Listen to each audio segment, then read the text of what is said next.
3, 2, 1. I'm so tired. Tino, we've already started our final project. Hey, Okay, y'all mind if I actually go grab Zaxby's though? Yeah, go grab Zaxby's, Ben. Wait, are we recording? Yeah, go grab Zaxby's, Ben. So, we made a video discussing an FRQ of our own creation. The whole video will surely leave you crying and bored to tears, but we thought it was pretty cool. We made the FRQ based around the game Dark Souls. To sum the game up in as few words as possible, you're thrust into a world of living undead monsters and repeatedly die until you eventually get by just the skin of your teeth. Most of us just do the dying part, however. If you manage to accidentally press circle at the right time, you might just make it past the halfway point in the game to have your day ruined by a Silver Knight. Archer. Yes, Silver Knight Archer. So these absolute units shoot massive fuck-off arrows that send you plummeting off the tower. Instead of figuring out a trick to get by, where did my mouse go? It just doesn't appear in the pic. Oh. Yeah, by these bad boys right here. Like, do you see this badassdom? We just decided to vent our frustrations into a nice and simple FRQ. If a Silver Knight fires a Dragon Slayer arrow, which is the ammunition that they use, at the Chosen Undead, which is the player, and the arrow happens to impale him, what would the final velocity of the system be? This question is interesting because we know that the arrow has enough velocity to fling the undead quite the distance before plummeting to his demise. Before we start getting into the nitty-gritty of this question, though, first we need to make a few assumptions. The first assumption is that the bow doesn't have any friction. The bowstring is frictionless, so that the friction force doesn't actually affect the system. You know, we don't want any of that mess. The second assumption that we need to make is that the arrow hits the chosen undead in an inelastic collision. It doesn't go straight through him. It doesn't fling off his chest plate, you know? It sticks into him. It impales him. It sticks.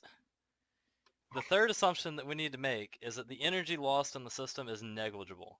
Tino will get into that in a minute. After we made these assumptions, we can actually apply the law of conservation of energy, which states that the total energy in an isolated system will remain the same. This can be expressed as PE equals KE, or potential energy equals kinetic energy minus the force of friction in some cases. That's actually the full equation. We'll explain why the energy loss to friction is negligible in a moment. And in this case, the potential energy would be potential elastic energy of the bowstring. This energy is stored.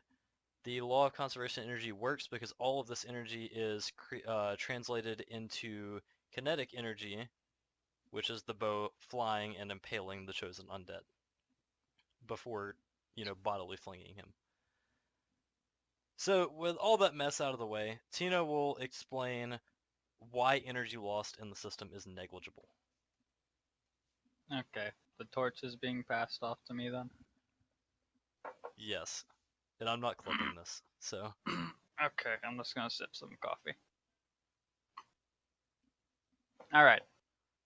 So, as the arrow is a disconnected projectile, the forces acting upon it after it leaves contact with the bow would be gravity and drag, both of which, using in-game evidence, are provably negligible.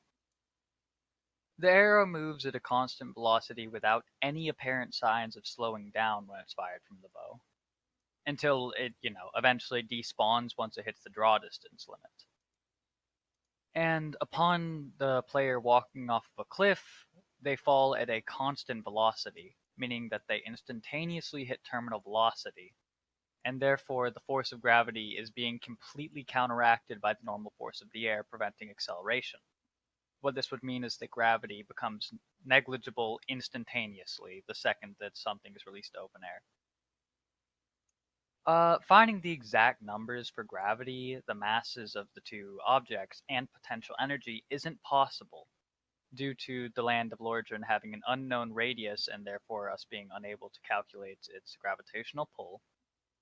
The humans in the world never having any sort of listed measurements for height or weight, or any sort of generic things that span worlds that we could use as measurements for length.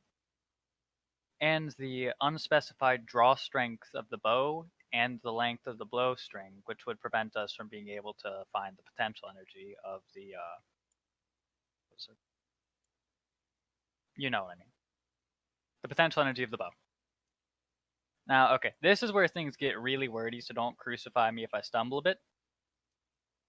Because of these deductions, we know that the arrow is going to be translating in a straight linear line with only linear velocity on it, no sort of rotational or spin or anything. And upon colliding with the undead, the arrow will have its initial momentum split between the two masses, which would most easily be found using the law of conservation of energy. That would let us tell the total momentum of the system at 2 points, that would let us set the total momentum of the system at 2 points equal to each other, with care taken for friction, since while the total energy of the system would be conserved, total mechanical energy is not.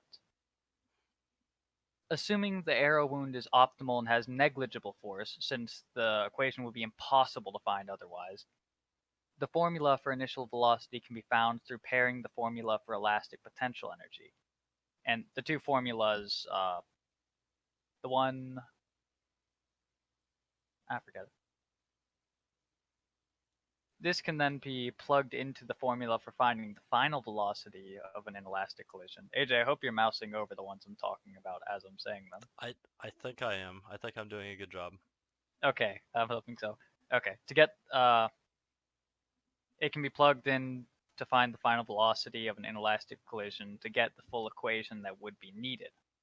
The final velocity can then be found by simply plugging in the corresponding variables, assuming we were to somehow find them, and the player can then calculate by just how much of a degree they need to buckle down and get good at the game to be able to pass. With all this out of the way, we're going to show you a quick clip of someone getting completely screwed by a Silver Knight. We are? Yeah, I'll throw it in there. It'll work, Tino. Trust me. Okay. Yep. Alright, let's see if we can make it past these guys. Usually you can. Oh, he already spotted me. Okay, he's coming.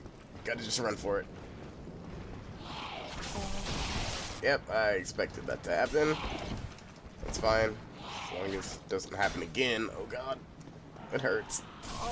Yep, okay, that's fine. Just get over here. Can they hit me? No. They're too stupid. This guy definitely can hit me, though. Oh my god. I forgot. Arrows. Oh god. No. I'm supposed to be able to get away from that. Well, there you go.